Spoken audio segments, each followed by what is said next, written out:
Hello students, welcome to my English class.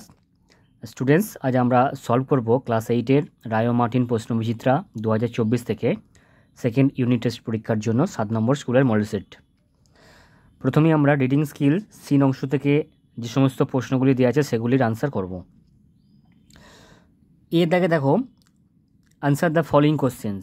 তো নিচে প্রশ্নগুলির উত্তর দিতে বলেছে। মোট 3টি প্রশ্ন দেওয়া আছে, প্রতিটি প্রশ্নের জন্য 2 নম্বর করে, মোট 6 নম্বর প্রশ্নের উত্তর তোমাদের দিতে হবে। তো প্রথমে আমরা প্রশ্নগুলো পড়ে নেব। একের দাগে দেখো, why can the happy prince see all the ugly things in the town? কেন সুখী রাজপুত্র দেখতে পায় সমস্ত খারাপ খারাপ জিনিস এই শহরে? 2 নম্বর প্রশ্ন, for hmm is the woman making A dress? তো কার জন্য ওই মহিলাটি জামা তৈরি করছে? 3 নম্বর প্রশ্ন, what request does the happy Prince make to the little swallow? তো হ্যাপি প্রিন্স কোন অনুরোধ ছোট্ট সোয়ালোর কাছে রেখেছিল? তো এই 3টে প্রশ্নের উত্তর আমরা কি করব, আমরা খাতা থেকে দেখে নেব। তো এই হলো উত্তরগুলো। তো দেখে নাও উত্তরগুলো।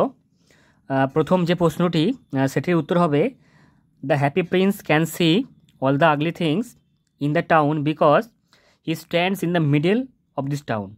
তো হ্যাপি প্রিন্স সমস্ত কিছু দেখতে পায় এই শহরে, কারণ সে শহরের মধ্যেখানে দাঁড়িয়ে থাকে। 2 নম্বর প্রশ্নটির উত্তর হবে, the woman is making A dress for a beautiful young lady of the palace. তো ওম্যানটা একটা সুন্দর জামা তৈরি করছে একটা বিউটিফুল ইয়ং লেডির জন্য, অর্থাৎ সুন্দর একটি যুবতী মেয়ের জন্য ওই প্রাসাদের।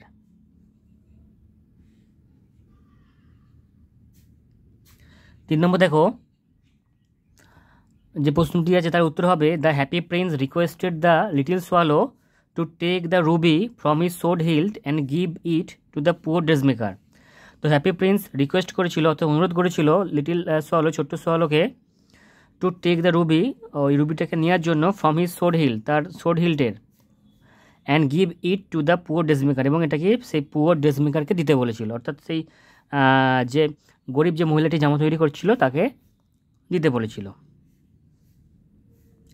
পরবর্তী দাগের প্রশ্নে আমরা চলে যাব। বিয়ের দাগে দেখো, find out from the above passage the opposite meaning of the following word. তো ওপরের প্যাসেজ থেকে অপোজিট মিনিং অর্থাৎ বিপরীত শব্দ লিখতে হবে নিচে যে ওয়ার্ডটা দেওয়া আছে। এনিমি মানে কি? শত্রু। তো এটি হবে ফ্রেন্ডস। পরবর্তী দেখো 2 দাগে গিয়েছে reading skill unseen.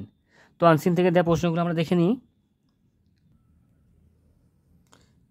Complete the following sentence with information from the above passage. তো উপরে প্যাসেজ দেখে তথ্য নিয়ে পূরণ করতে হবে। 2টি প্রশ্ন এখানে দেওয়া আছে। দেখো, Vidyasagar got down from a train and found dash. আর 2 নম্বর হচ্ছে রিচিং দ্য হাউস বিদ্যাসাগর, অর্থাৎ বিদ্যাসাগর ট্রেন থেকে নামলো এবং কি দেখতে পেলো। আর রিচিং দ্য হাউস অর্থাৎ বাড়িতে পৌঁছে বিদ্যাসাগর বলে এখানে ড্যাশ দিয়েছে। তো এই 2টি প্রশ্নের উত্তর আমরা দেখে নেব খাতা থেকে। তো দেখো, Vidyasagar got down from a train and found a young man shouting for a coolie as he was unable to carry his handbag. আর 2 নম্বর যেটি আছে, reaching the house Vidyasagar handed over the bag without saying anything when he was asked to do so. পরবর্তী দাগের প্রশ্নে আমরা চলে যাব। Answer the following question. নিচে প্রশ্নের উত্তর দাও। 2টি প্রশ্ন দেওয়া আছে 2 নম্বর করে। What was the young man doing when he got down from the train? Young ম্যানটা কী করছিল যখন সে ট্রেন থেকে নেমেছিল? আর what did the young man feel at last? Young ম্যানটি অর্থাৎ যুবক মানুষটি অবশেষে সে কী অনুভব করেছিল? তো এই 2টি প্রশ্নের উত্তর আমরা দেখে নিই, চলো। তো প্রথম প্রশ্নের উত্তর হবে, when he got down he found a young man shouting for a coolie as he was unable to carry his handbag. দ্বিতীয় প্রশ্নটি দেখো। তো দ্বিতীয় প্রশ্নের উত্তর হবে, the young man was ashamed of his conduct and learned a useful lesson on self help. এবার আমরা গ্রামার অ্যান্ড ভোকাবুলারি থেকে যে প্রশ্নগুলো দেওয়া আছে সেগুলো উত্তর করে নেব। 3 দাগে কী লেখা আছে দেখো, ডু অ্যাজ ডাইরেক্টেড অর্থাৎ নির্দেশ অনুসারে করতে হবে। A cat is chasing a rat, এটা কী করতে বলেছে? ভয়েস। তো উত্তর হবে, a rat is being chased by a cat. 2 নম্বর আছে, he said I know it, change the mode of narration. তো এটি উত্তর হবে, he said that he knew it. 3 নম্বর দেখো, I did not hear what you said, identify the underline clause. তো এই যেটা আন্ডারলাইন করা যেটি কোন ক্লজ সেটা লিখতে হবে, তো উত্তর হবে নাউন ক্লজ। আর 4 নম্বর আছে, the umbrella which has a yellow handle is mine, use a phrase replacing the underline clause. তো যে ক্লজটা আন্ডারলাইন করা আছে এর বদলে ফ্রেজ দিতে হবে, তো এটি উত্তর যাবে উইথ এ ইয়েলো হ্যান্ডেল। তো হ্যান্ডেল এখানে ভুল আছে, HNDLE। তো এই ছিল তোমাদের 7 নম্বর মডেল সেট থেকে প্রশ্নগুলির সমাধান। নেক্সট ভিডিওতে তোমাদের সঙ্গে দেখা হচ্ছে পরবর্তী মডেল সেটের ভিডিও নিয়ে। Thank you so much for watching my video.